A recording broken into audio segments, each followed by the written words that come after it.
When Lucia Andrade arrives at Monte Dorado farm, she expects only a temporary job.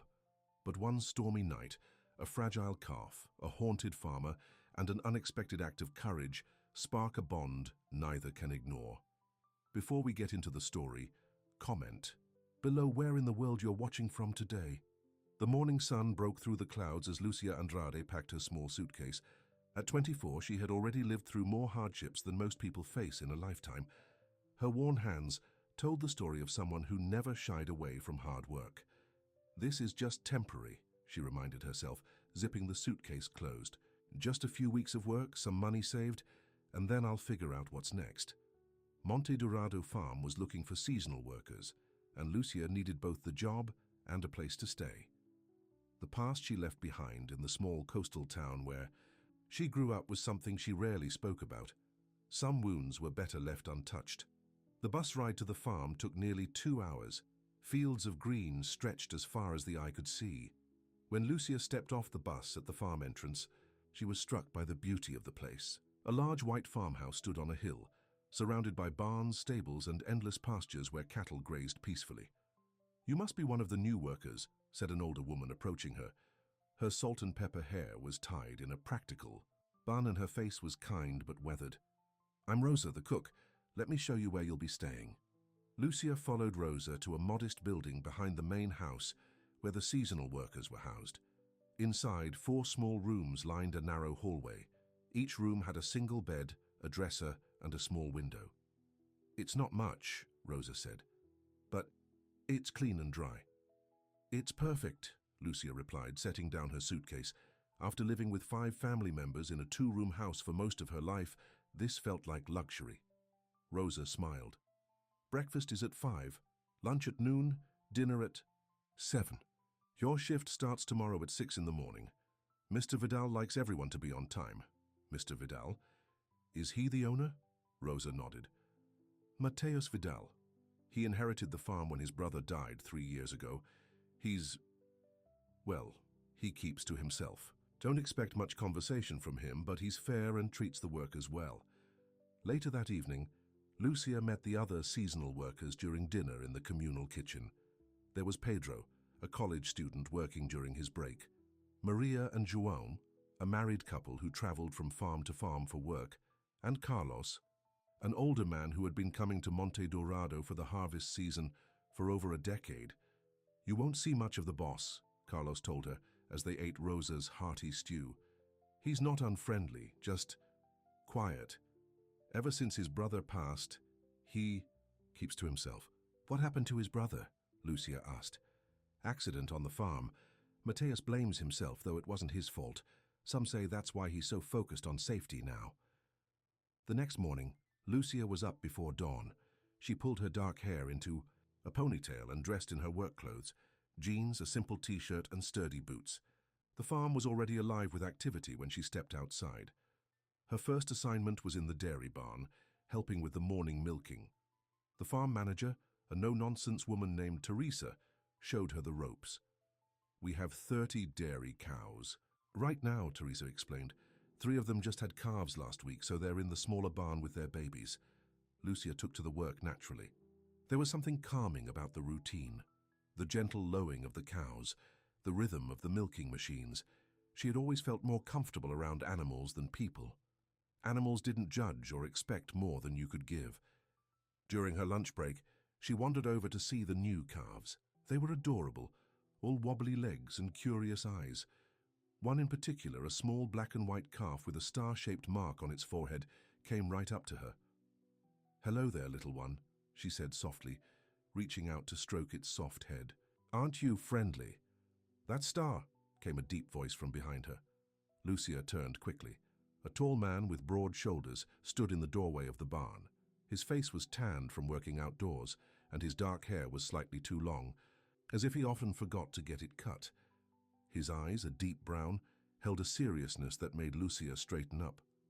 "Mr. Vidal," she said, recognizing him immediately though they hadn't been introduced.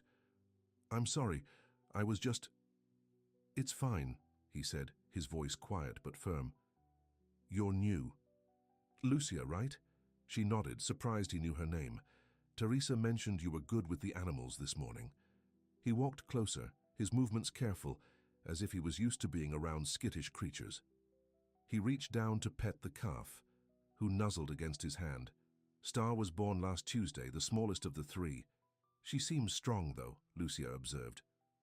Matthias nodded, a ghost of a smile touching his lips before disappearing. Yes, she is. He looked at Lucia directly, for the first time. Your lunch break is almost over. Don't be late for your afternoon shift. With that, he turned and left, his long strides carrying him quickly out of the barn. Lucia released a breath she didn't realize she'd been holding. Rosa and Carlos hadn't exaggerated. Matthias Vidal was indeed a man of few words, but there was something else about him, a sadness that seemed to hang around him like a shadow. The days fell into a pleasant rhythm. Lucia woke early, worked hard, and fell into bed each night pleasantly tired. She found herself spending her free time in the barns with the animals, especially with Star, who always seemed happy to see her. One evening, about 2 weeks after her arrival, Lucia stayed late in the barn. Star wasn't feeling well, and Lucia wanted to make sure she took her bottle. The sky outside had grown dark, and the sound of distant thunder rumbled across the fields. "Come on, little one," Lucia coaxed, holding the bottle to the calf's mouth. "Just a little more." "You should head back to the workers' quarters," came Matthias's voice. He stood at the barn entrance, silhouetted against the darkening sky. "There's a storm coming." "I will," Lucia promised. As soon as she finishes her bottle, she didn't eat much this morning. Matthias walked over, his face showing concern. He knelt beside Lucia and gently ran his hand over Star's back. "She feels warm." "I noticed that too. I think she might have a slight fever."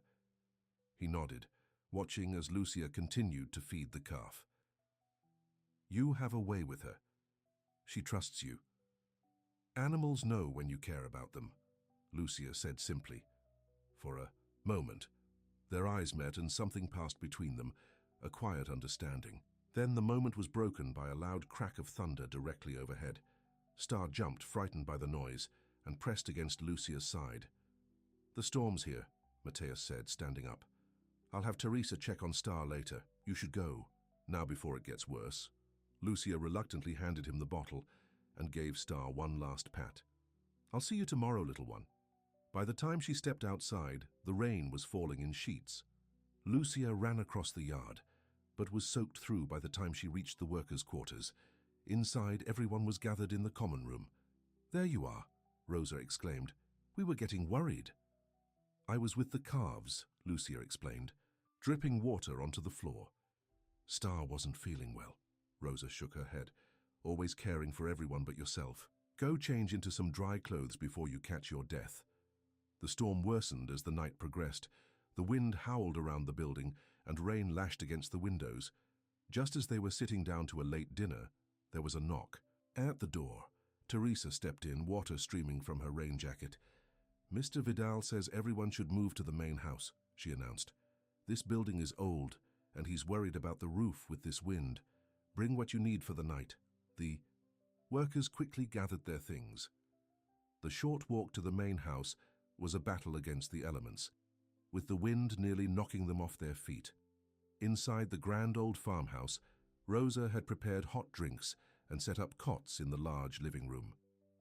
"Make yourselves comfortable," she told them. Better safe than sorry. Lucia couldn't help but look around with curiosity. The house was beautiful, with high ceilings and solid wooden furniture. Photos lined the walls, images of the farm through the years, and a few family pictures. In one, she spotted a younger Matthias standing beside another man who looked similar, enough to be his brother. Both were smiling, arms around each other's shoulders. Just as she was settling onto her cot, Lucia heard a sound, a faint cry carried on the wind. She frowned, moving to the window to listen more carefully. There it was again, a distressed sound coming from the direction of the small barn. Star. Without thinking twice, Lucia grabbed her still damp coat from where it hung near the door and slipped outside. The storm hit her full force, nearly knocking the breath from her lungs. Rain and wind whipped around her as she struggled toward the barn, guided only by the occasional flash of lightning. When she finally reached the small barn, she pushed open the door with difficulty. Inside, The roof was leaking in several places, and a section of the gate had broken, trapping Star in a corner where water was beginning to pool. The calf was crying out, trembling with fear. "It's okay. I'm here," Lucia said, wading through the muddy water to reach her. The calf was cold and shaking violently. Lucia managed to free her from the corner, but the barn was no longer safe. She had to get Star somewhere dry. With no other option, Lucia took off her coat and wrapped it around the small calf. Then, she lifted Star into her arms, surprised at how light she still was, and turned to face the storm again. Just as she reached the door, it swung open. Mateus stood there, a lantern in hand, his face a mask of shock when he saw Lucia holding the wee calf. "What are you doing?" he shouted over the storm. "The roof is leaking badly, and part of the gate broke," Lucia explained, water streaming down her face. She was trapped and terrified. Mateus stared at her for a long moment. Lucia stood her ground, shivering but determined, arms wrapped protectively around the trembling calf. Finally, he stepped aside. "This way," he said, leading her not to the main barn, but toward the house. He brought her to a mudroom at the back entrance, where it was dry and warm. "Wait here." He disappeared, returning moments later with towels and a heat lamp that he quickly set up in the corner. "Put her down here," he instructed. Lucia gently placed Star on the soft towels. Together they dried the calf, Lucia speaking soothingly the entire time. Star gradually stopped shaking and settled down, her large eyes watching them both with what looked like gratitude. Only when Star was comfortable did Lucia become aware of her own condition. She was soaked to the bone, covered, in mud, her hair plastered to her face. She must look a fright. Mateus handed her a large, dry towel. "You're freezing," he said, his voice different somehow, softer, with an emotion Lucia couldn't quite identify. "I'm fine," she assured him, though her teeth were chattering. "I was just worried about Star." Mateus looked at her, really looked at her as if seeing her for the first time. His expression was one of wonder, almost awe. "Someone who cares like that," he said quietly, his voice low and filled with emotion, "was born to be loved." The words hung in the air between them. Lucia felt her breath catch in her throat. No one had ever said anything like that to her before. She had always been the one who cared for others, her younger siblings, her struggling mother, friends and co-workers who needed support. Love was something she gave freely, never expecting it in return. But the way Mateus was looking at her now made her heart beat faster. I should change into dry clothes," she said, suddenly shy under his intense gaze. He nodded, stepping back. "Rosa can find you something to wear. I'll stay with Star." As Lucia turned to leave, she felt his hand briefly touch her arm. "Thank you," he said simply, "for caring so much." That night, as she lay on her cot in the living room listening to the storm gradually subside, Lucia replayed his words in her mind. Someone who cares like that was born to be loved. For the first time in a long time, Lucia Andrade allowed herself to wonder what it might be like to be on the receiving end of love, to be the one cared for rather than always the caregiver. And as she drifted off to sleep, the image in her mind was of Mateus Vidal's face, illuminated by lantern light, looking at her with something that, just maybe, could one day become love. The morning after the storm broke clear and bright. Workers were already busy repairing the damage around the farm, fixing fences, clearing fallen branches, and patching the small barn's roof. Lucia woke early and immediately went to check on Star. The calf had spent the night in the mudroom, but Mateus had moved her back to the main barn once the storm passed. When Lucia entered the barn, she found Mateus already there, watching the veterinarian examine Star. "Good morning," she said softly, not wanting to intrude. Mateus turned, and for a brief moment, his usually guarded expression softened. "Good morning. I thought you might come by." The veterinarian, an older man with kind eyes, looked up from his examination. "You must be Lucia. Mateus told me how you rescued this little one last night." Lucia felt a blush rise to her cheeks. "I just did what anyone would do." "Not anyone," Mateus said quietly, his eyes never leaving her face. The veterinarian packed up his bag. "Star will be fine. The fever's gone and there's no sign of pneumonia.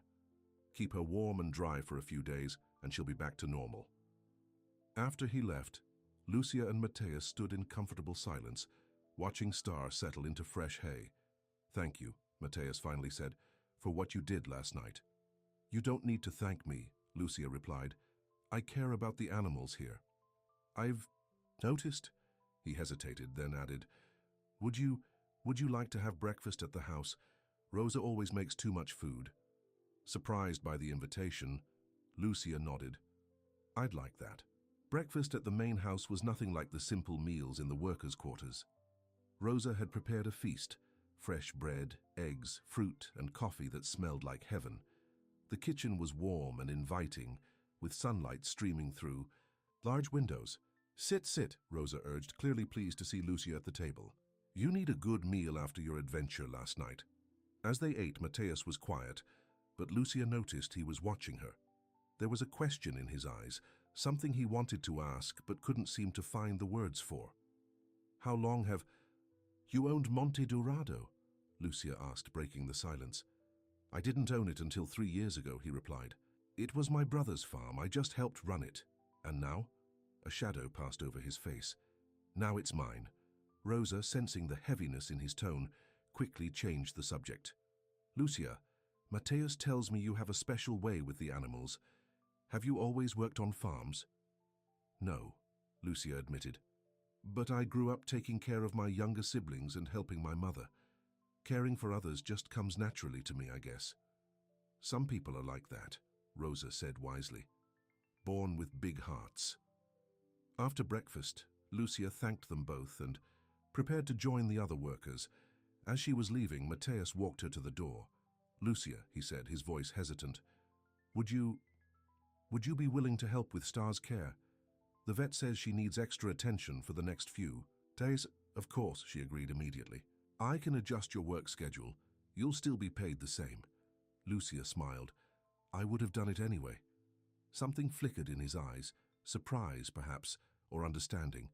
He nodded once, then turned back into the house. Over the next few days, Lucia spent much of her time with Star. The calf grew stronger each day and her playful personality emerged. Matthias often joined them, bringing fresh hay or just watching quietly from the doorway. One afternoon, as Lucia was brushing Star's coat, Matthias brought 2 cups of coffee and handed one to her. "You're good with her," he observed. "She trusts. Are you completely?" "Trust has to be earned," Lucia said, accepting the coffee gratefully. "Animals know when someone genuinely cares." "And people?" Matthias asked, his voice so low she almost didn't hear him. "Do they know too?" Lucia looked up at him. "Sometimes, but people are more complicated. They've been hurt or they're afraid, so they put up walls." Their eyes met, and Lucia felt something shift between them, an acknowledgement that they were no longer just talking about animals. "I've noticed you check on all the animals, not just Star," Matthias said.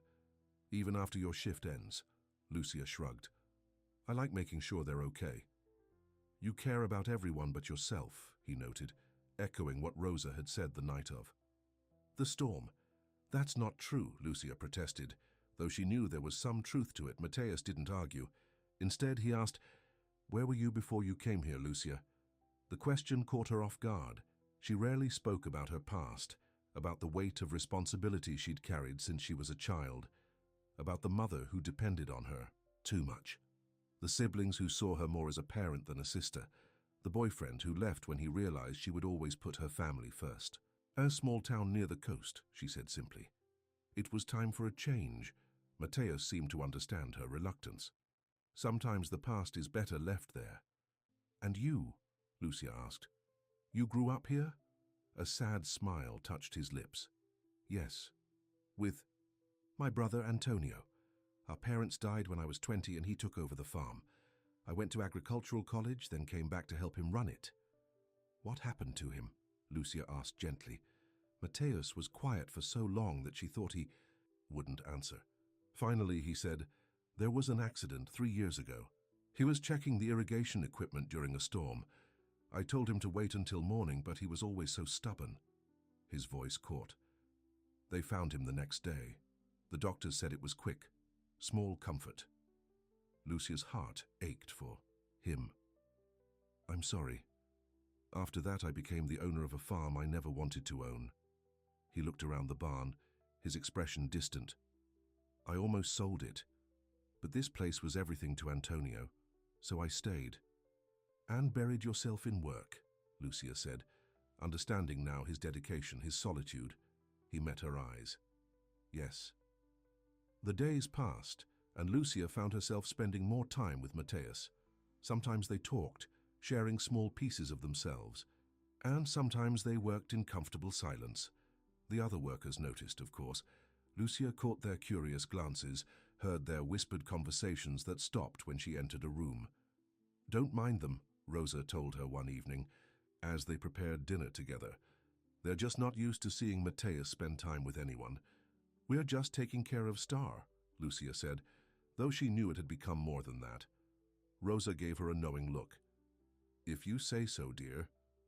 One morning, Lucia arrived at the barn to find Mateus struggling with the ramp that led to the upper level.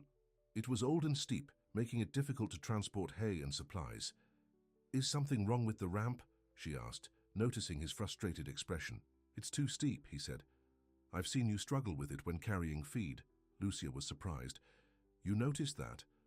I notice everything about you, he said quietly, then quickly added, I notice when my workers have difficulties. But Lucia had heard his first words and they warmed her heart. Can I help? Together they spent the morning rebuilding the ramp, making it wider and less steep. Lucia was impressed by Mateus's carpentry skills, the careful way he measured and cut each board. You're good at this, she commented. My father taught me, he replied. He believed a farmer should be able to fix anything on his land. By lunchtime, the new ramp was finished. Mateus stepped back to admire their work, a rare smile lighting up his face. Lucia thought how handsome he looked when he smiled, how it transformed his serious features. Much better, he declared. Now you won't have to struggle with those heavy feed bags. Thank you, Lucia said, touched that he had noticed her difficulty and done something about it. Later that day, as Lucia was finishing her shift, Teresa approached her. Mr. Vidal asked me to give you this, she said, handing Lucia a small envelope. Inside was a note written in a strong, neat hand. You protect everything. Let someone protect you. Attached to the note was a soft, warm scarf in a deep blue color. Lucia's hands trembled slightly as she read the note again. No one had ever thought to protect her before. She had always been the strong one, the one others leaned on. That evening she wore the scarf to dinner, its softness a constant reminder of Mateus's words. When she passed him on her way to the workers' quarters, he noticed it immediately, his eyes warming at the sight. It matches your eyes, he said simply, then continued on his way.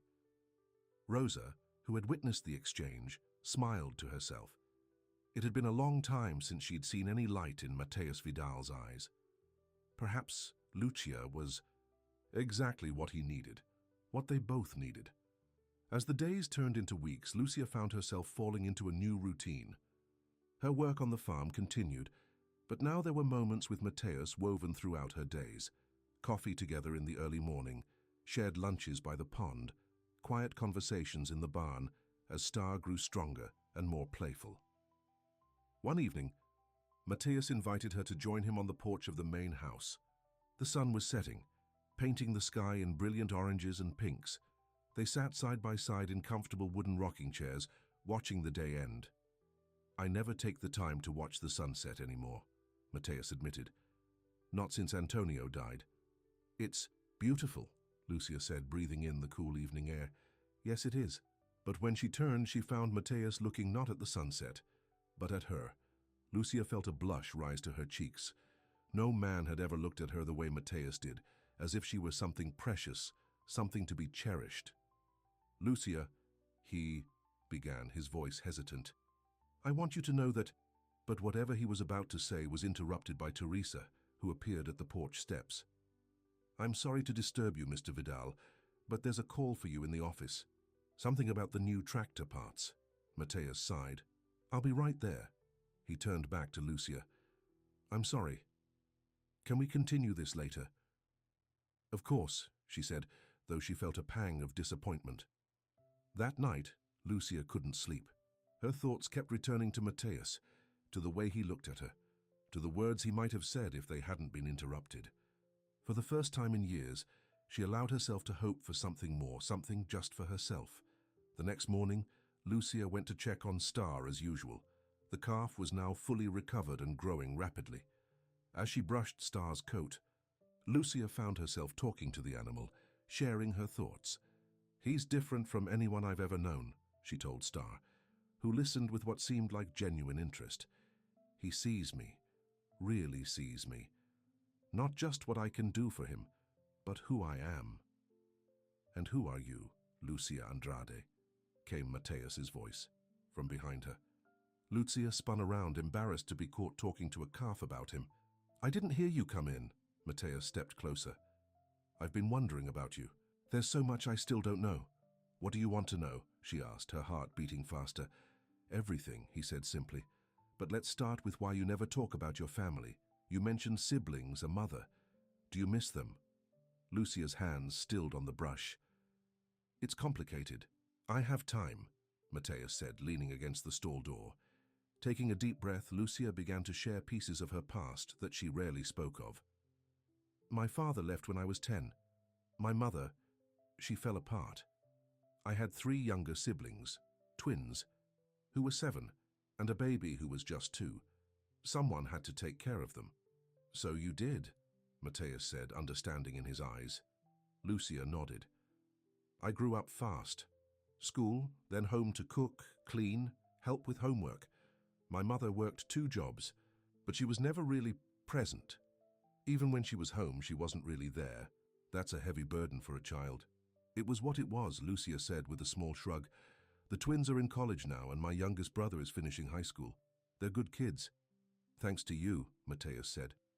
"I did my best, but sometimes—" She hesitated, feeling disloyal for even thinking it. "Sometimes I wonder what my life would have been like if I'd had the chance to just be a kid, to think about what I wanted." "And what do you want, Lucia?" Matthias asked, his voice gentle. The question caught her off guard. No one had ever asked her that before. "I don't know," she admitted. "I've spent so long taking care of others, I never really thought about it." "Maybe it's time you did," he suggested. Later that day, Lucia was helping Rosa in the kitchen when the cook brought up Matthias. "He's different when you're around," Rosa said, kneading dough for bread. "Lighter somehow." "I don't know about that," Lucia said, though her heart leapt at the words. "I do. I've known that boy since he was born." Rosa shaped the dough into loaves with practiced hands. "After Antonio died, I thought we'd lost Matthias too, in a way. He was here, but not really living, just existing, until you came." "I haven't done anything special," Lucia protested. Rosa smiled. "You've done more than you know. You remind him what it means to care about someone." That evening, Matthias found Lucia sitting by the pond, watching the ducks glide across the water. Without a word, he sat beside her on the small wooden bench. "I've been thinking about what you said," Lucia began. "About what I want." "And?" he prompted gently. "I think I want to stay here," she said, the words surprising her even as she spoke them. "Not just for the season, but longer. I like it here. I feel at peace." Matthias was quiet for a moment. Then, cautiously, as if afraid she might pull away, he reached for her hand. His fingers were warm and rough from years of farm work, but his touch was gentle. "I'd like that," he said simply.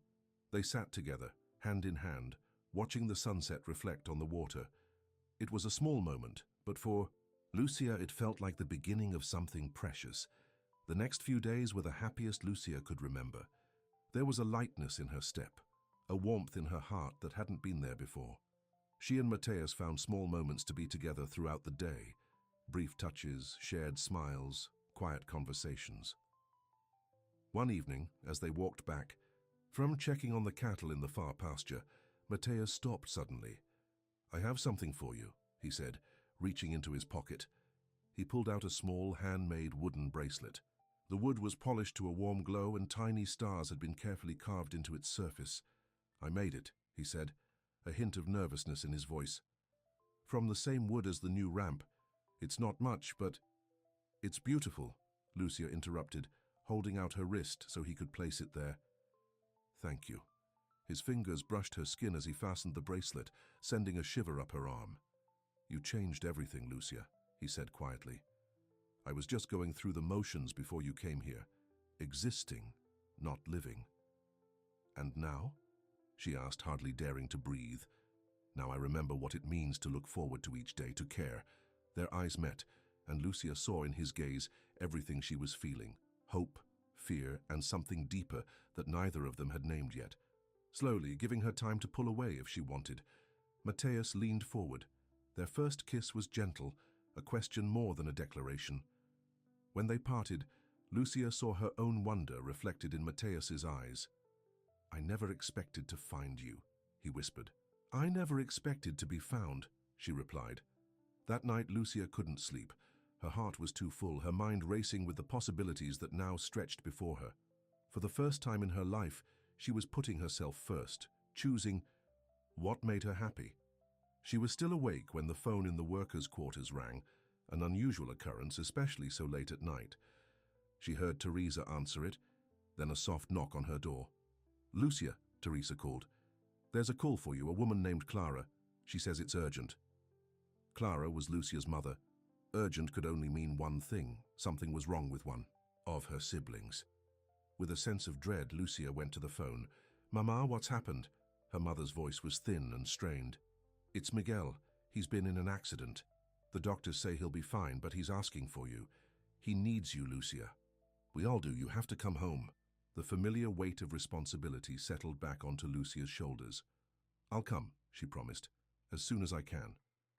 As she hung up the phone, Lucia felt as if the ground had shifted beneath her feet. Just when she had started to build something for herself, her past was pulling her back. She would have to leave Monte Dorado, leave Star, leave Rosa and the other workers who had become friends, leave Matthias. The thought made her heart ache. How could she explain to him that once again she had to put others before herself? That her family needed her and she couldn't say no. But even as these thoughts tumbled through her mind, Lucia knew she had no choice. Her youngest brother needed her. The life she had briefly glimpsed with Matthias, a life where she was cherished, where someone wanted to protect her for a change, would have to remain just that, a glimpse of what might have been. With a heavy heart, Lucia began to pack her few belongings. She would tell Matthias in the morning, then catch the afternoon bus back to the coastal town she had so recently escaped. Back to being everyone's rock, everyone's caregiver. Back to a life where no one looked at her the way Matthias did, as if she had been born to be loved. Lucia barely slept that night. Every time she closed her eyes, she saw Matthias's face, felt the gentle touch of his hand on hers, remembered the warmth of his kiss. How could she leave now, when they were just beginning to discover what they could be to each other? But Miguel needed her. Her youngest brother had always been special to her, born when she was already playing the role of mother to the twins. She had been the one to feed him his bottles, rock him to sleep, teach him to walk and talk. She couldn't turn her back on him now. As dawn broke, Lucia got up and dressed. She needed to speak with Teresa first to arrange her departure, then find Matthias. The thought of saying goodbye to him made her heart ache, but she had no choice. She found Teresa in the office, already working on the day's schedule. The farm manager's expression grew concerned as Lucia explained the situation. "I understand," Teresa said when Lucia finished. "Family comes first. When will you leave?" "Today, if possible." "The afternoon bus." Teresa nodded. "I'll arrange for your final pay. Have you told Matthias yet?" "No," Lucia admitted. "I'm going to find him now. He's in the east pasture checking the fences with João." Teresa hesitated, then added, "He'll be sorry to see you go, Lucia." "We all will." Lucia thanked her and headed toward the east pasture. The morning was beautiful, with dew still glistening on the grass and birds singing in the trees. It seemed cruel that such a perfect day should be her last at Monte Dorado. She spotted Matthias and João in the distance, working on a section of fence. As she approached, Matthias looked up, a smile spreading across his face when he saw her. That smile, so rare when she first arrived, now given so freely, made her task even harder. "Good morning," he called. handing his tools to João and walking to meet her. "You're up early." "I need to talk to you," Lucia said, her voice more serious than she intended. Mateus's smile faded. "What's wrong?" "Not here," she said, glancing at João, who was trying not to appear interested in their conversation. "Can we walk?" They headed toward a small grove of trees at the edge of the pasture. Lucia's heart raced as she tried to find the right words. How could she explain that she had to leave, just when they were finding each other? "Lucia, you're scaring me," Mateus said, when they reached the shade of the trees. "Whatever it is, just tell me." Taking a deep breath, she met his eyes. "I have to leave today." Mateus went very still. "Leave? Why?" "My brother Miguel has been in an accident. He's going to be okay, but he's asking for me. My family needs me to come home." "I see." His voice was controlled, but Lucia could see the hurt in his eyes. "How long will you be gone?" Lucia looked down, unable to bear the pain in his gaze. "I don't know if I'll be coming back, Mateus. Miguel is still in high school. He needs support. And my mother, she's never been strong." "And what about what you need?" Mateus asked, a hint of frustration in his tone. "What about what you want?" "It's not that simple," Lucia said, feeling tears threaten. "They depend on me. They've depended on you your whole life," Mateus said, his voice rising slightly. "When does it end, Lucia? When do you get to live your own life?" His words struck a chord in her heart, echoing questions she had asked herself countless times. But the answer was always the same. "They're my family." Mateus turned away, running a hand through his hair in frustration. When he faced her again, his expression was pained. "I understand family obligations, Lucia, but at some point, you have to make choices for yourself." "I don't have that luxury," she said softly. "Yes, you do," he insisted. "Everyone does, even you." They stood in silence for a moment, the weight of what was happening settling between them. Finally, Mateus spoke again, his voice quieter now. "When does your bus leave?" 4 o'clock. He nodded. "I'll drive you to the station." "You don't have to." "I want to," he interrupted. "We'll talk more before you go. I have some things to say, and I want you to hear them before you make your final decision." With that, he turned and walked back toward João and the fence, his shoulders rigid. With tension, Lucia watched him go, her heart heavy. She had known this would be difficult, but she hadn't expected him to fight for her to stay. No one had ever fought for her before. The rest of the morning passed in a blur of goodbyes.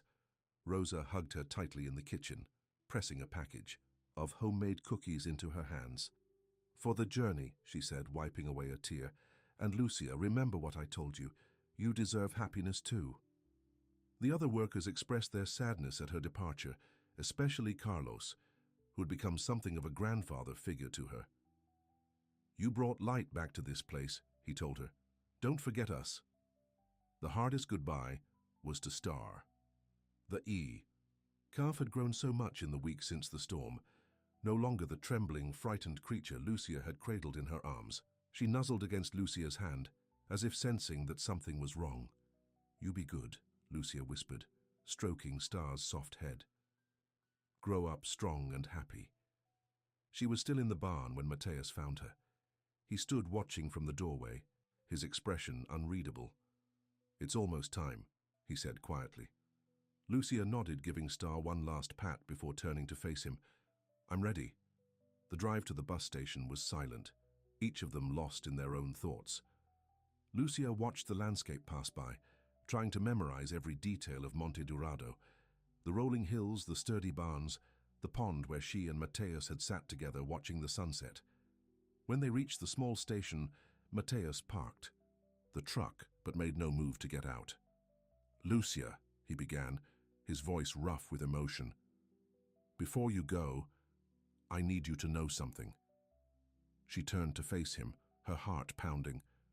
"I've been alone since Antonio died," he said. "Not just physically. Alone, I shut everyone out. I went through the motions of living, but I wasn't really alive. Then you came and everything changed." "Mateus," he held up a hand, stopping her. "Please let me finish. I need to say this." He took a deep breath. You showed me what it means. To care again. To see beauty in the world. You ran into a storm to save a calf, for God's sake. Who does that? Despite everything, Lucia smiled at the memory. That night, watching you hold Star, protecting her with your own body. I knew then that you were special, that you could heal what was broken in me. His eyes met hers, filled with an emotion that took her breath away. I'm falling in love with you, Lucia Andrade, and I'm asking you to give us a chance. Lucia felt tears spring to her eyes. I feel the same way, she admitted. But my family, I'm not asking you to abandon them, Mateus said quickly. I know how important they are to you, but there must be a way for you to help them without sacrificing your own happiness. The station announcer called for passengers to board the bus to the coast. Lucia glanced anxiously at the clock. She had only minutes to decide. I don't know what to do, she whispered. Mateus reached across the seat to take her hand. Go to your brother. Make sure he's okay, but promise me you'll think about what I've said. Promise me you'll consider coming back. Lucia squeezed his hand. I promise. He leaned forward then, his lips finding hers in a kiss that spoke of everything. They might have together, if only she could find the courage to choose it. When they parted, Lucia saw that Mateus was holding a small package. I made this for you, he said, placing it in her hands. Open it later. The final boarding call sounded. With a heavy heart, Lucia gathered her bag and stepped out of the truck. Mateus walked her to the bus, his hand on the small of her back, a comforting presence. At the door of the bus, she turned to him one last time. Thank you, she said, for showing me what it feels like to be cared for. Come back to me, he replied simply.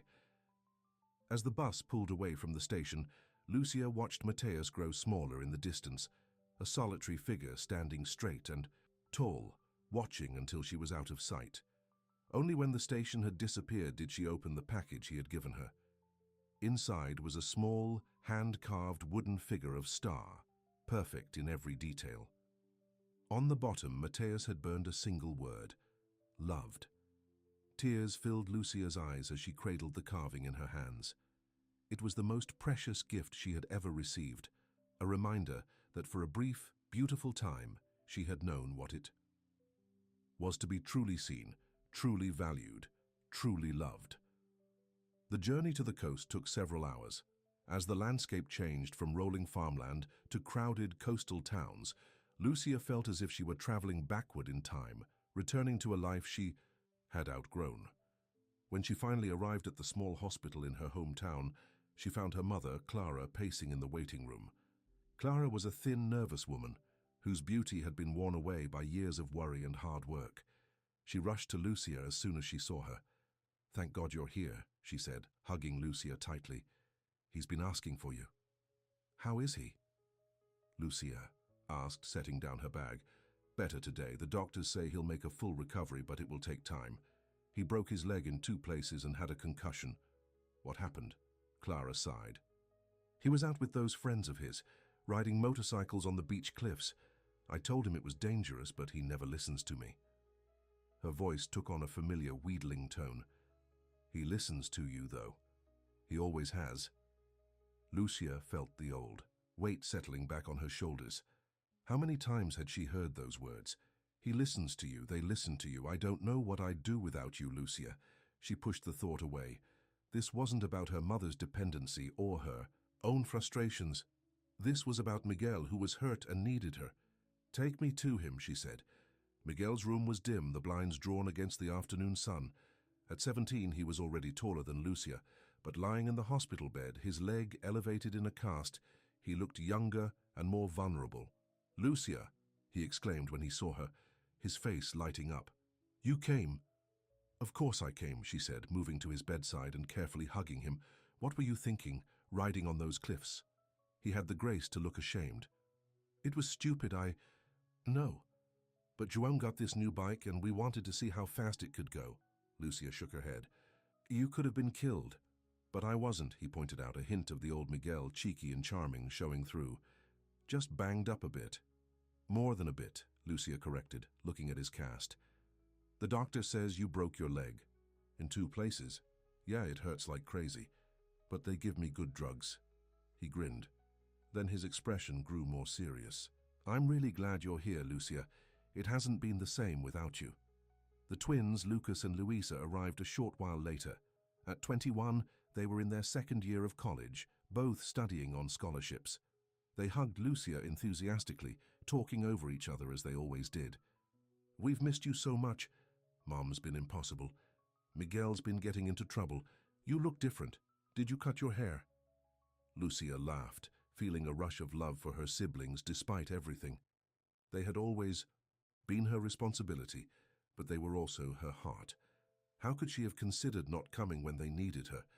Yet as the evening wore on, and Clara began listing all the problems that had arisen in Lucia's absence, the broken washing machine, the leaky roof, Miguel's declining grades, a small voice inside her whispered that this was exactly why she had left.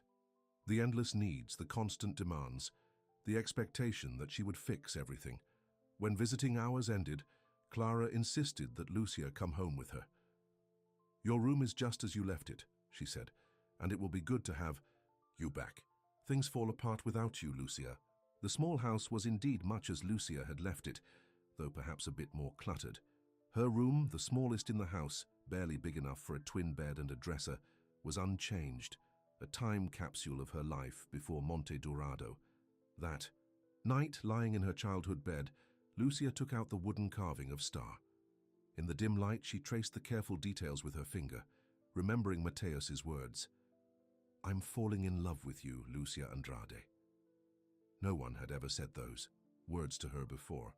No one had ever looked at her the way Mateus did, as if she were precious, worthy of protection. At Monte Dorado, she had begun to believe that maybe, just maybe, she deserved more than a life of endless sacrifice. But now, back in the familiar confines of her mother's house, surrounded by the needs of her family, those feelings seemed like a dream, beautiful but insubstantial. The next week passed in a blur of hospital visits, household chores, and long conversations with Miguel about his future. The doctors said he would need several weeks of recovery before he could return to school, and months of physical therapy after that. You'll stay, won't you? He asked Lucia one afternoon, as she helped him adjust his position in the hospital bed. At least until I'm back on my feet. Lucia hesitated. She had promised Mateus she would think about returning, but how could she leave Miguel when he needed her? I don't know, she said honestly. I have a job at Monte Dorado. But that was just seasonal work, right? They probably don't even need you anymore. Miguel's voice was casual, but his eyes were pleading. We need you here, Lucia. I need you. The words struck at her heart, as they always did. She had spent her life being needed, and it was a hard habit to break. Let's just focus on getting you better, she said, avoiding a direct answer. But the question lingered in her mind. As the days passed, she found herself thinking more and more about Monte Dorado, about Mateus. She had promised to consider returning, but the reality of her family's needs made that promise seem increasingly impossible to keep. Clara made it clear that she expected Lucia to stay indefinitely. It's not just Miguel, she said one evening, as they washed dishes together. The twins are struggling with their courses, and I've been having those headaches again. Everything is easier when you're here. Lucia felt a familiar resentment rising within her. It was always the same, her mother's subtle manipulation, the implication that without Lucia, everything would fall apart. I might not be able to stay, she said cautiously. I have commitments at Monte Dorado. Clara's expression hardened. What kind of commitments could be more important than your family? We're blood, Lucia. No one will ever care about you. The way we do. Is that true, Lucia wondered? Was blood the only kind of love that mattered? Or could there be something just as powerful, just as real, in the way Mateus looked at her, in the gentle touch of his hand, in the word carved into the wooden figure he had made for her? That night, Lucia called Rosa at Monte Dorado. The cook's warm voice brought tears to her eyes. Lucia, how wonderful to hear from you. How is your brother? Getting better, Lucia replied. The doctors say he'll make a full recovery, but it will take time. And you? How are you, dear? The simple question, asked with genuine concern, made Lucia's throat tighten. I'm I don't know, Rosa. It's complicated. My family expects me to stay. And what do you want? I want... Lucia hesitated, then admitted the truth. I want to. Come back. I miss the farm. I miss you and Carlos and Teresa. I miss Star. And Mateus, Rosa asked gently. Yes, Lucia whispered. I miss him most of all. He misses you too, child. He doesn't say it, but I can see it in his eyes. He watches, throughout every afternoon, as if he's expecting to see you walking back to us. Lucia closed her eyes, picturing Mateus standing by the farm gate, waiting. I promised him I'd think about coming back, but my family needs me. My brother is still in the hospital, and my mother, she's always depended on me. Perhaps it's time your mother learned to stand on her own, Rosa suggested. You've carried them all for so long, Lucia. Don't you deserve a chance at happiness too? The words echoed in Lucia's mind long after she ended the call. Did she deserve happiness? Could she choose herself for once without being consumed by guilt? The next day, Miguel was released from the hospital. Lucia helped him settle into his room at home, arranging pillows to support his leg and making sure his pain medication was within reach. Thanks for being here, he said as she adjusted his blankets. I don't know what we'd do without you, Lucia. The familiar phrase sent a surge of frustration through her. You'd manage, she said more sharply than she intended. You're not a child anymore, Miguel, none of you are. Her brother looked startled. What's wrong? Are you mad at me? Lucia sighed, sitting on the edge of his bed. No, I'm not mad. I had started to build something for myself at Monte Dorado. Something important. Miguel's eyes widened in understanding. There's someone there, isn't there? A guy? His name is Mateus, Lucia admitted. He owns the farm. A low whistle escaped Miguel. My sister and the boss, huh? Is he good to you? Yes, Lucia said softly. He's good to me. He sees me, Miguel. Not just what I can do for him, but who I am. And you want to go back to him? Miguel stated, not a question. Lucia nodded, unable to deny it any longer. But how can I leave when you're still recovering? When Mama is counting on me to fix everything? Miguel was quiet for a moment, studying her face. Then he said something that surprised her. You know, Lucia, you've been taking care of us for as long as I can remember. You were more of a parent to me than Mama ever was. Miguel, that's not fair to her. She did her best. Maybe, but you did better. You were always there, always steady. But you know what? I'm 17 now. The twins are in college. We're not little kids anymore. But you still need me, Lucia protested. Yeah, we do, Miguel agreed. But not the way we used to. And maybe it's time we learned to need you less. He reached for her hand. You deserve to be happy, Lucia. If this guy makes you happy, you should go back to him. Tears filled Lucia's eyes. It's not that simple. It can be, Miguel insisted. I'll talk to Mama. The twins will too. We'll make her understand. Understand what? Came Clara's voice from the doorway.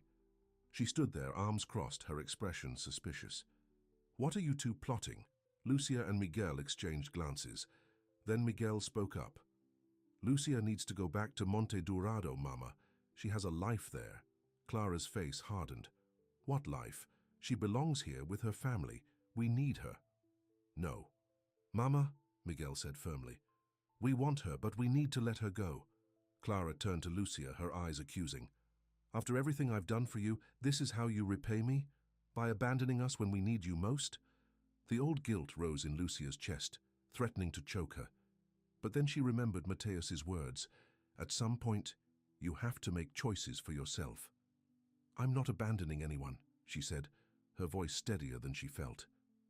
I've given everything to this family since I was 10 years old. I've put my dreams on hold, sacrificed my own needs, always put everyone else first. That's what family does, Clara insisted. No, Mama, that's what I did. And I don't regret it, but now I need to live my own life. Lucia took a deep breath. I'm going back to Monte Dorado. Not today, not until Miguel is a bit stronger, but soon. Clara's face crumpled. You're choosing strangers over your own blood. I'm choosing myself, Lucia corrected gently. For the first time in my life. Later that night, after Clara had Retreated to her room in tearful silence, the twins came to talk to Lucia. They sat on her bed, just as they had done as children when they needed comfort or advice. "We heard what happened with Mama," Luisa said. "Miguel told us everything." Lucia sighed. "I feel terrible. She thinks I'm abandoning her." "That's Mama's way," Lucas pointed out. "She's always made you feel responsible for everyone's happiness." "Miguel says there's a man at the farm," Luisa said, her eyes curious. "Someone special." Despite everything, Lucia smiled. "Yes, his name is Mateus. He's different from anyone I've ever known." "Different how?" Lucas asked. Lucia thought about it. "He sees the real me, not just the caregiver, the problem solver. He looks at me like I was born to be loved, not just to love others." The twins exchanged glances. Then Luisa said firmly, "Then you have to go back to him." "But what about all of you? What about Mama?" "We'll handle Mama," Lucas promised. "It's time she learned to lean on someone besides you." "And we're not kids anymore," Luisa added. "We can help with Miguel, make sure he gets to his therapy appointments." "You've given us so much, Lucia," Lucas said. "Let us give you this, the chance to be happy." Looking at her siblings, no longer children, but young adults capable of making their own choices, Lucia felt a weight lifting from her shoulders. Maybe they didn't need her the way they once had. Maybe it was time to trust them to stand on their own. That night, Lucia took out her phone and, with trembling fingers, dialed Mateus's number. He answered on the second ring, his deep voice, sending a wave of longing through her. "Lucia," he said, hope and uncertainty mingling in his tone. "Yes, it's me," she replied, her heart racing. "I've been thinking about what you said about making choices for myself." "And?" His voice was careful, as if he was afraid to hope. Lucia took a deep breath. "I'm coming back, Mateus. Not immediately. Miguel still needs some help getting settled at home. But in 2 weeks, if the offer still stands—" "The offer will always stand," Mateus interrupted, his voice thick with emotion. "This is your home, Lucia. For as long as you want it to be." "I want it to be forever," she whispered, surprising herself with the certainty in her voice. There was a moment of silence. Then Mateus said, "I'll be waiting for you." "We all will." As Lucia ended the call, she felt a sense of peace wash over her. For the first time in her life, she had chosen her own happiness, her own future. It wouldn't be easy. Clara would resist, guilt would nag at her. But Lucia was finally ready to believe that she deserved love, not just the chance to give it. She took out the wooden figure of Star and held it in her palm, tracing the single word carved on its base.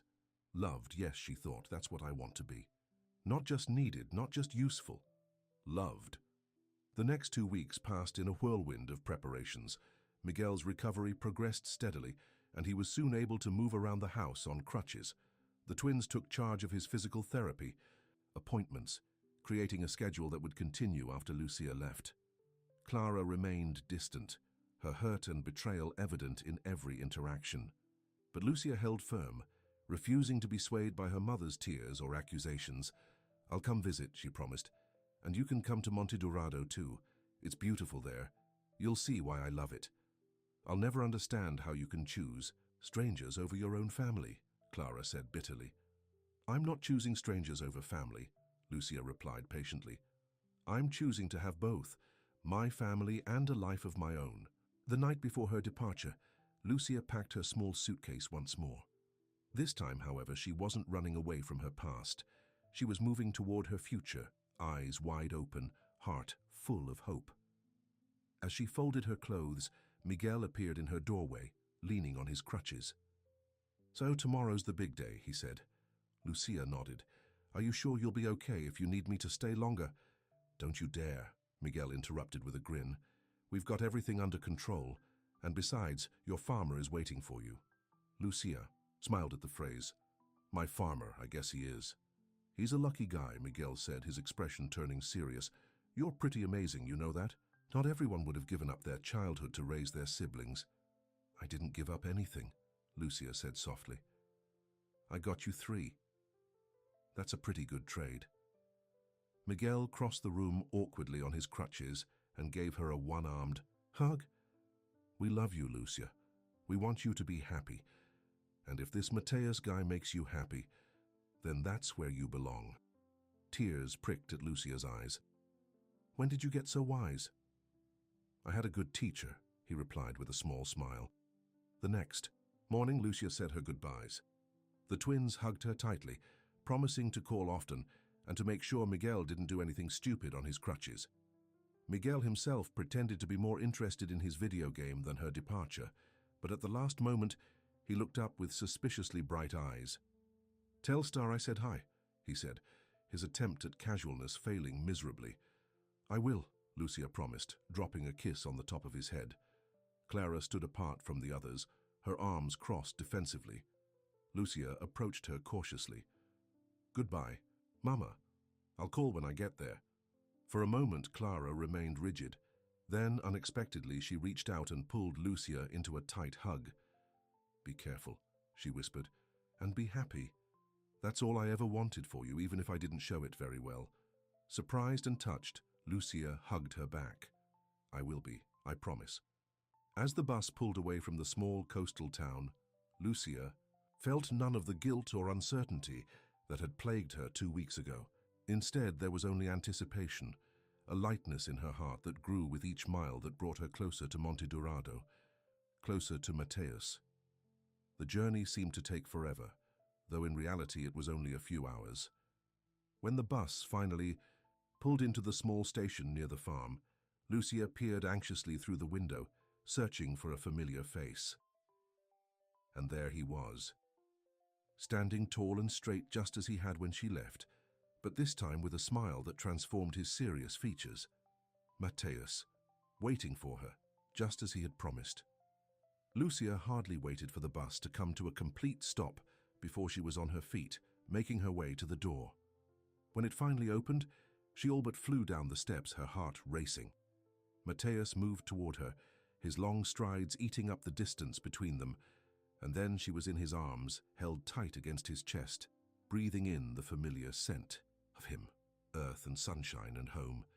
You came back, he murmured into her hair, his voice thick with emotion. I promised I would, she replied, looking up at him. I'm sorry it took so long. Mateus shook his head. You're here now. That's all. That matters. They drove back to Monte Dorado in comfortable silence, their hands linked on the seat between them. As they crested the hill and the farm came into view, the white farmhouse, the sturdy barns, the fields stretching to the horizon, Lucia felt a sense of rightness wash over her. This was where she belonged. Rosa was waiting on the porch, her face split in a wide grin. She hugged Lucia tightly, exclaiming over how thin she looked and promising a special dinner to celebrate her return. Carlos and Teresa were there too, welcoming her back with warm smiles and genuine affection. Star has missed you, Teresa told her. She perks up every time someone enters the barn, as if she's expecting you. I've missed her too, Lucia admitted. I've missed all of this. That evening, after a celebration dinner with the farm staff, Mateus asked Lucia to walk with him to the barn. The night was clear, stars sprinkled across the sky like diamonds on black velvet.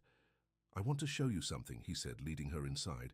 Star was there, much bigger now but still recognizable by the white mark on her forehead. She came to Lucia immediately, nuzzling against her hand in greeting. Hello, little one, Lucia said softly. Though you're not so little anymore, are you? Mateus watched them with a smile. She knew you'd come back. She never doubted it. And you? Lucia asked, meeting his eyes. Did you doubt? No, he said simply. I knew you'd find your way back to us, to me. They stood together in the quiet barn, surrounded by the gentle sounds of the animals settling for the night. Mateus took her hand, his touch warm and sure. What made you decide to come back, he asked. Lucia thought about it. Many things. My siblings encouraging me to choose my own happiness, realizing that they don't need me the way they once did. She looked up at him. But mostly it was knowing that here with you I could be more than just someone who takes care of others. I could be myself. Mateus's eyes were soft in the dim light of the barn. And who is that? Who is Lucia Andrade when she's just herself? I'm still figuring that out, she admitted. But I know one thing for certain. I want to discover it here. With you. Matthias reached into his pocket and pulled out something small. I made this while you were gone, he said, placing it in her palm. It was another wooden carving, this one of two figures standing close together, a man and a woman, their hands joined. Like the figure of Star, this one too had a word carved into its base. Cherished, Lucia, Matthias said, his voice deep with emotion. That night during the storm, when I saw you holding Star, protecting her with your own body, I said you were born to be loved. I still believe that. But I want to be the one who loves you, who protects you, who puts you first. Always. Tears filled Lucia's eyes as she clutched the carving. I've never had anyone want to protect me before, she whispered. I've always been the protector. Let me be that for you now, Matthias said, drawing her close. Let me be the one who cares for you for a change. As his lips met hers, Lucia felt something settle in her soul, a certainty, a rightness. This was where she belonged, not because she was needed, but because she was loved. Not for what she could do, but for who she was. For the first time in her life, Lucia felt truly at home, not just in a physical place, but in her heart. Matthias made her feel cherished in a way she had never experienced before. The weeks that followed her return to Monte Dorado were the happiest she had ever known. Teresa offered her a permanent position managing the dairy operation, which Lucia accepted eagerly. She had a natural talent for working with the animals, and the responsibility gave her a sense of purpose beyond caring for others. Matthias was true to his word, showing her every day that she was valued not just for what she could do, but for who she was. He brought her coffee in the mornings, left wildflowers on her doorstep, and always made time to listen to her thoughts and dreams. Little by little, Lucia began to believe that perhaps she truly had been born to be loved. Just as he had said that night during the storm, their relationship deepened with each passing day. Matthias opened up more about his brother Antonio, sharing stories of their childhood on the farm, the dreams they had shared, and the guilt he still carried over his death. I should have insisted he wait until morning to check the irrigation system, Matthias confided one evening as they sat on the porch swing. But he was always so stubborn, so sure he knew best. You couldn't have known what would happen, Lucia said gently, taking his hand. It wasn't your fault. In my head, I know that. But my heart. He sighed. For a long time, I felt like I didn't deserve to be happy when Antonio never would have the chance. And now? Lucia asked. Matthias looked at her, his eyes warm. Now I think Antonio would want me to live fully, to find joy again. And I have, Lucia, because of you. As autumn turned to winter, Lucia settled into life at Monte Dorado. She moved from the workers' quarters to a small cottage on the property that Matthias had renovated for her.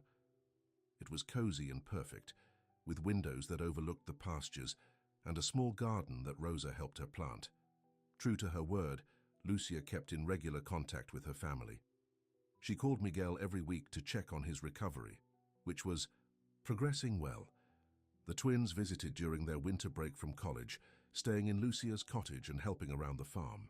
Even Clara made a brief visit, though she remained somewhat distant and clearly uncomfortable outside her familiar surroundings. It's nice, Clara admitted grudgingly, as Lucia showed her around the farm. I can see why you like it here. I more. Then like it, Mama, Lucia said. I love it. It's home now. Clara looked at her sharply. And this man of yours? Is he good to you? Yes, Lucia said simply. Better than I ever thought someone could be. Something in Clara's expression softened. You look different, happier. I am happy, Lucia confirmed. Happier than I've ever been. Clara didn't respond directly, but later that evening, as she prepared to return to the coast, she surprised Lucia by pulling her into a tight hug. Your father would be proud of you, she whispered, for finding your own way. It was the first time Clara had mentioned Lucia's father in a positive light in years, and the words brought unexpected tears to Lucia's eyes. As Christmas approached, the farm was transformed. Rosa oversaw the decorating of the main house, insisting on a giant tree in the living room and garlands on every available surface. The workers joined in, hanging lights in the barns and stringing colorful ribbons along the fences. Antonio loved Christmas, Mateus explained to Lucia as they watched the preparations. He used to say a farm should shine so brightly that even the animals felt the joy of the season. "It's beautiful," Lucia said, leaning into his side. "I've never seen anything like it. On Christmas Eve, everyone gathered in the main house for a feast. The long table in the dining room groaned under the weight of Rosa's cooking. A roasted turkey, 3 kinds of potatoes, fresh bread, and more desserts than Lucia could count. Wine flowed freely, and laughter filled the room as stories were shared and toasts were made. After dinner, Mateus surprised everyone by bringing out his guitar. Antonio was the musician in the family, he admitted with a self-deprecating smile. "But I know a few songs." He began to play, his fingers moving confidently over the strings as he sang a traditional Christmas carol. His voice was deep and true, filling the room with warmth. Lucia watched him, her heart full of love for this man who continued to reveal new sides of himself to her. When the song ended, Mateus set aside his guitar and stood up. "I have something else," he announced, his voice suddenly nervous. "Something for Lucia." All eyes turned to her, and Lucia felt a blush rise to her cheeks. "Mateus, you didn't need to—" "Yes, I did," he interrupted gently. He reached into his pocket and pulled out a small velvet box. The room went absolutely silent. Mateus crossed to where Lucia sat, and to her astonishment dropped to one knee before her. "Lucia Andrade," he began, his voice steady despite the emotion clear in his eyes. "Before you came to Monte Dorado, I was just going through the motions of living. You taught me how to care again, how to see beauty in the world, how to open my heart." He opened the box, revealing a simple but beautiful ring with a single diamond that caught the light from the Christmas tree. "I know it's only been a few months, but I've never been more certain of anything in my life. I love you, Lucia. Will you marry me?" The room seemed to spin around her. Lucia looked at Mateus, this good, kind man who had shown her what it meant to be cherished, and knew there was only one answer she could give. "Yes," she whispered, and then louder, "Yes, Mateus. I will marry you." The room erupted in cheers as Mateus slipped the ring onto her finger, his hands trembling slightly. Then he rose and pulled her to her feet, kissing her deeply as the workers applauded, and Rosa wiped tears from her eyes. Later that night, when the celebration had wound down, and most of the workers had returned to their quarters, Mateus and Lucia stood together on the porch of the main house, looking out at the starlit farm. "Are you happy?" Mateus asked, his arm around her waist. Lucia leaned her head against his shoulder, "More than I ever thought possible." She twisted the ring on her finger, still getting used to its weight.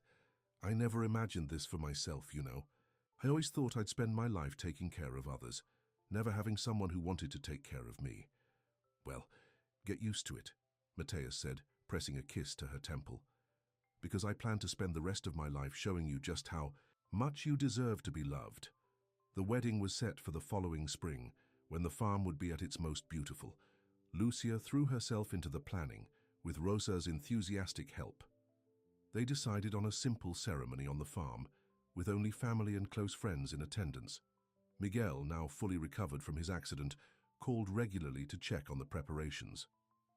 "I'm bringing a date," he announced during one call. "Her name is Sophia. She's in my physics class." "I can't wait to meet her," Lucia said, touched that her brother wanted to share this part of his life with her. The twins were equally excited, offering to help with everything from flowers to music. Even Clara showed a cautious interest, asking about Lucia's dress and offering to make her veil, as she had once been a skilled seamstress. "It's not that I'm suddenly thrilled about you living so far away," Clara admitted during one of their calls, "but I can hear how happy you are, and that's all a mother really wants for her child." As the wedding date approached, Lucia found herself reflecting on the journey that had brought her to this point. What had started as a temporary job, a brief escape from her responsibilities, had turned into a new life, a life where she was valued not just for what she could do for others, but for who she was. Star, now a healthy young cow expecting her. First Calf still held a special place in Lucia's heart. She visited her daily, often finding Mateus already there, checking on her progress.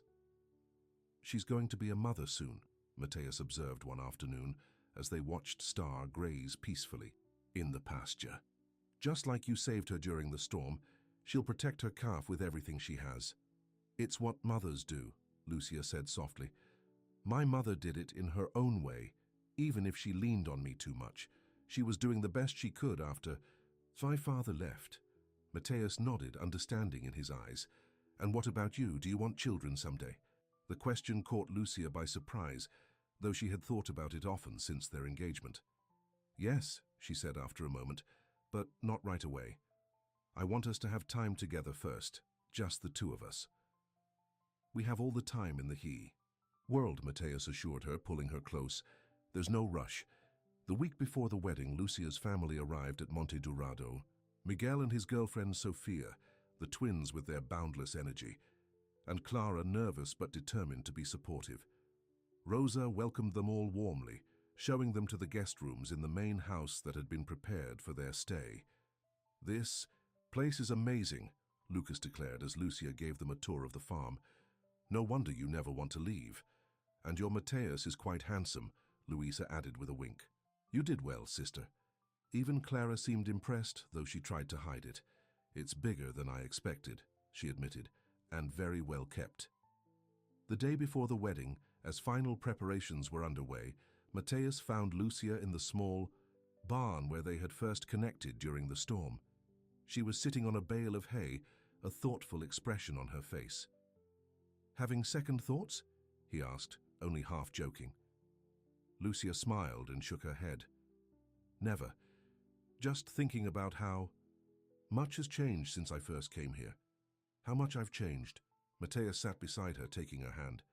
"For the better, I hope." "Definitely for the better." She looked up at him, her eyes shining. "You know, when I was growing up, I never had time to think about what I wanted. It was always about what everyone else needed from me.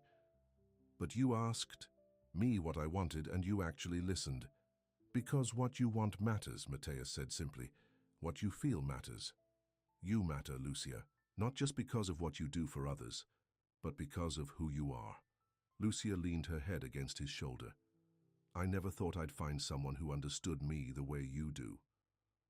"Well, now you're stuck with me," Mateus teased, pressing a kiss to the top of her head. "Forever." "Forever sounds perfect," Lucia replied. The wedding day dawned clear and beautiful. The farm was transformed, with flowers decorating the paths and white ribbons fluttering from the trees. A simple arch had been erected in the meadow where Lucia and Mateus had often walked together, and chairs were arranged in neat rows for the guests. In Lucia's cottage, the women gathered to help her prepare. Rosa styled her hair, weaving flowers into the dark strands. Luisa and Sofia helped with her makeup, keeping it natural and subtle just as Lucia wanted. And Clara, in a moment that brought tears to Lucia's eyes, carefully attached the veil she had made by hand. "You look beautiful," Clara said, her voice thick with emotion. "Like a princess in those stories you used to read to the twins." "Thank you, Mama," Lucia whispered, hugging her mother tightly. "For everything." When it was time, Miguel appeared at the door, handsome in his suit, ready to walk his sister down the aisle. "Wow," he said when he saw her. "Mateus is a lucky man, and I'm the lucky one," Lucia replied, taking his arm. The ceremony was simple and heartfelt. As Lucia walked toward Mateus, seeing his face light up at the sight of her, she felt a sense of rightness, of coming home. This was where she belonged, with this man who saw her for who she truly was and loved her completely. Their vows were personal and sincere. Mateus spoke of how Lucia had brought light back into his life after years of darkness, how her courage and compassion had shown him the way back to himself. Lucia promised to stand by him through all of life's storms, to be his partner in every sense, to build a future filled with love and understanding. "I now pronounce you husband and wife," the officiant declared, beaming at the couple. "You may kiss the bride." Mateus cupped Lucia's face in his hands, looking into her eyes with such love that her heart felt too full to contain it all. "I love you, Lucia Vidal," he whispered. using her new name for the first time. "And I love you," she replied, rising on her toes to meet his kiss. The celebration that followed was joyous and relaxed, exactly as they had wanted. Tables were set up in the meadow, laden with Rosa's delicious food. Music played as people danced on the makeshift dance floor, and laughter filled the air as stories were shared and toasts were made. Lucia watched her family mingling with the farm workers, her two worlds coming together in harmony. Miguel was dancing with Sofia, his leg now fully healed. The twins were in deep conversation with Teresa about the farm operations, and Clara, to Lucia's surprise, was sitting with Rosa, the two women talking like old friends. "Happy?" Mateus asked, appearing at her side with 2 glasses of champagne. "Perfectly," Lucia replied, accepting the glass and clinking it against his. "I never imagined a day like this." "Get used to perfect days," Mateus said, his eyes warm with promise. "We're just getting started." As the sun began to set, casting a golden glow over the meadow, Mateus led Lucia away from the celebration toward the small barn that held such significance for them both. Inside, he had prepared a surprise. The space had been transformed, with twinkling lights strung from the rafters and soft blankets spread over the hay. In the center stood a small table, and on it was a wooden box. "What is this?" Lucia asked, looking around in wonder. "Open it," Mateus urged, gesturing to the box. Inside was a collection of wooden carvings, Star, the 2 figures holding hands, and several new ones, a barn, a farmhouse, a tree in full bloom. Each had a word carved into its base. Loved, cherished, home, family, future. "These are beautiful," Lucia said, running her fingers over the intricate details. "You made all of these?" Mateus nodded. "I started the night you left for the coast, 1 for each day until you returned, and then I kept going, carving our story as it unfolded." Tears filled Lucia's eyes as she picked up the last carving. 2 figures standing under an arch, clearly meant to represent their wedding day. The word carved into its base was simply "forever." "Our story is just beginning," Mateus said, taking her hands in his. "And I plan to keep adding to this collection for years to come. A carving for each chapter of our life together." "I can't wait to see what those chapters hold," Lucia replied, her heart full of love and gratitude. As they rejoined the celebration, hand in hand, Lucia felt a deep sense of peace. The journey that had brought her to Monte Dorado had not been easy. She had struggled with guilt, with the weight of responsibility, with learning to put herself first after a lifetime of putting others before her. But every step had led her here, to this moment, to this man who looked at her as if she were the most precious thing in the world. 6 months after the wedding, on a warm summer evening, Lucia sat on the porch of the farmhouse, their home now, watching the sunset. Mateus was inside, finishing a phone call with a cattle buyer. Life on the farm continued, with its rhythms and routines, its challenges and joys. Star had given birth to a healthy calf in the spring, a female with the same star-shaped mark on her forehead as her mother. Lucia had named her Hope, for that was what Star had given her during that stormy night that changed everything. Hope that she could be more than just a caregiver, that she could be worthy of love. The screen door creaked open, and Mateus stepped out onto the porch. He sat beside her on the swing, automatically reaching for her hand, a gesture that had become as natural as breathing. "The buyer wants twice as many head next month," he reported. "The business is growing." "That's wonderful," Lucia said, squeezing his hand. "You've worked so hard." "We've worked hard," Mateus corrected gently. "This is our farm now, our success." Lucia smiled, still getting used to the idea of shared achievements, shared dreams. Her family was doing well too, Miguel thriving in his first year of college, the twins graduated and starting their careers, even Clara finding a new purpose teaching sewing at the community center. "I have something to tell you," Lucia said, her voice soft but excited. "Something I've been waiting to be sure about." Mateus turned to face her, his expression curious. "What is it?" Lucia took his hand and placed it gently on her stomach. "We're going to have a baby in about 7 months. Mateus's eyes widened, then filled with such joy that Lucia felt her own eyes sting with happy tears. "A baby? We're going to be parents?" Lucia nodded, laughing as Mateus pulled her into a fierce hug, lifting her right off the swing and spinning her around on the porch. "Careful," she giggled. "Precious cargo here." Mateus immediately set her down, his hands gentle as they cradled her face. "You're going to be an amazing mother," he said, his voice thick with emotion, "and I promise you, Lucia, our child will never doubt for a moment that they were born to be loved, just like their mother."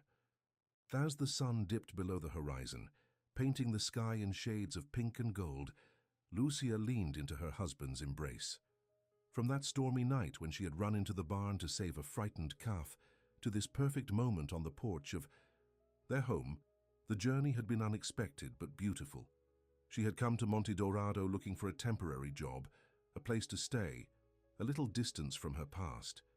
What she had found instead was a future, with a man who saw her true worth, with friends who had become family, with a place that felt like home in the deepest sense of the word. And now, with new life growing inside her, Lucia finally understood the full truth of Mateus's words on that rainy night so long ago. Everyone was born to be loved. Some people just took longer to find it than others, but when they did, when they finally found that person who saw them completely and loved them anyway, it was worth every step of the journey. That night, as Lucia drifted off to sleep in Mateus's arms, she felt his hand rest protectively over her stomach, over their child. The future stretched before them, full of promise and possibility. There would be challenges, of course. Life on a farm was never easy, and parenthood would bring its own trials, but they would face it all together, with love as their foundation, and that Lucia knew was the greatest gift of all, to love and be loved in return. To know that no matter what storms might come, she would never face them alone again. For Lucia Andrade Vidal, once defined only by what she could do for others, had finally discovered who she truly was. A woman worthy of love, a woman with dreams of her own, a woman who had been born, just like everyone else, to be loved. And in Mateus's arms, in the home they had built together at Monte Dorado Farm, she had found exactly that. The end.